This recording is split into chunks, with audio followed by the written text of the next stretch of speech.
Norway is famous for its breathtaking landscape, its expansive fjords, immense waterfalls, Viking culture, trolls and fish.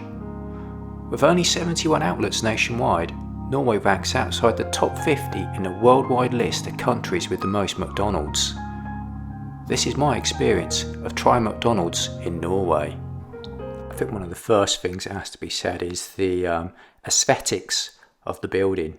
Traditionally, McDonald's, you associate the yellow arches. There's no yellow arches here. It's actually set in a old traditional Norwegian timber building, quite close to the fish market. So that gives you sort of a different first impression. Some might say a slightly quirky impression, but it does allure you in, it does tempt you in. Now, in terms of the menu, there were some classic options that you'd expect: Big Mac, the usual meal options.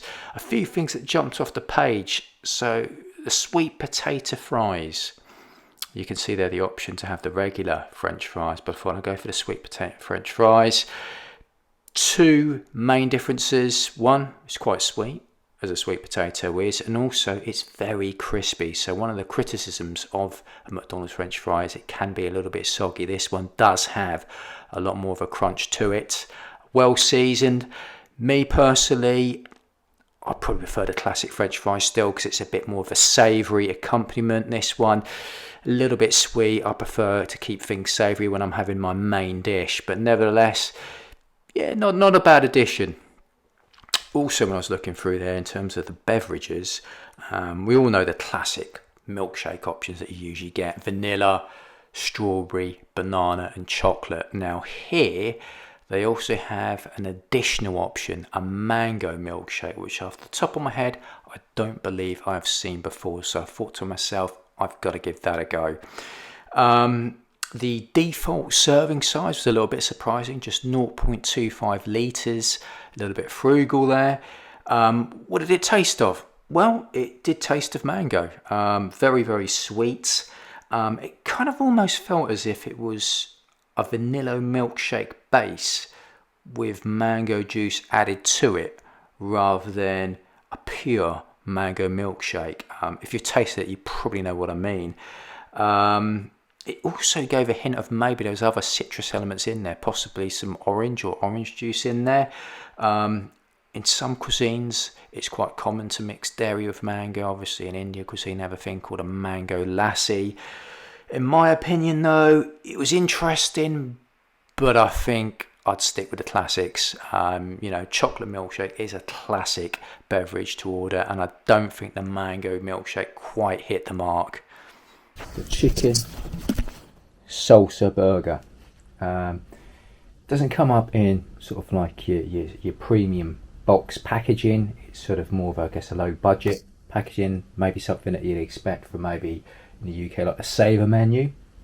30 krona, that's about £2.50, so not deluxe, but doesn't appear to be overly cheap. But then it is obviously Scandinavia, which is notoriously expensive. We've got a reasonably small bun. It looks like it's a brioche bun still. We've got a chicken patty in there.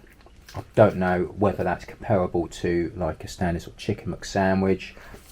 The difference here, obviously there's a couple of differences here. The first difference is the addition of tortilla chips. I've never seen, off the top of my head, a chicken burger with tortilla chips stuck in there, so it's obviously going to add crunch to it. There's lettuce, which is pretty standard.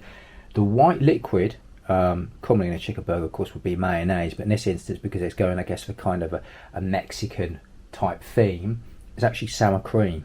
Sour cream, of course, is a bit lighter than mayonnaise.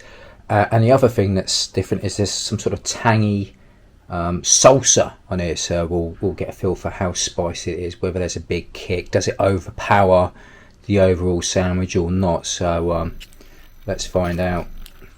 So yeah, feedback. I quite like the addition of the tortilla. I have to say, I'm not a huge fan of tortilla chips on their own. I find them a little bit dry and a little bit bland. But I think here you're adding the dimension of a crunch. So the brioche bun is quite soft. The lettuce, a little bit of a crunch, but because you've got the sour cream in there and you've got salsa, you've got two sauces in there, it can make, a sandwich a little bit wet. So having those tortilla chips in there is a welcome crunch, an extra texture in there. Sour cream's light. I'm not a huge fan of mayonnaise myself, so I think that's quite pleasant. The chicken patty, how's that compared to, the chicken patties that you get in other establishments? It's not the most generously sized patty. It's not the most juicy or succulent either. It's okay. It's okay, and I guess a 30 krona is sort of at the cheaper end of the menu. So I guess feedback on this one is, I guess overall it's fairly mediocre. There's some positives, like I said, the crunchiness of the tortilla chips, the sort of mellowness of the sour cream, the salsa sauce. It's okay. Not overly spicy, doesn't overpower it, but nothing to write home about, I'm afraid. So middle of the road one, this one. On a more positive note, some of the classics did hit the mark. I did actually sample a fillet of fish, and that was just as you'd expect. Crispy, succulent pieces of pollock inside, tartar sauce, also a slice of cheese in there, very, very pleasant.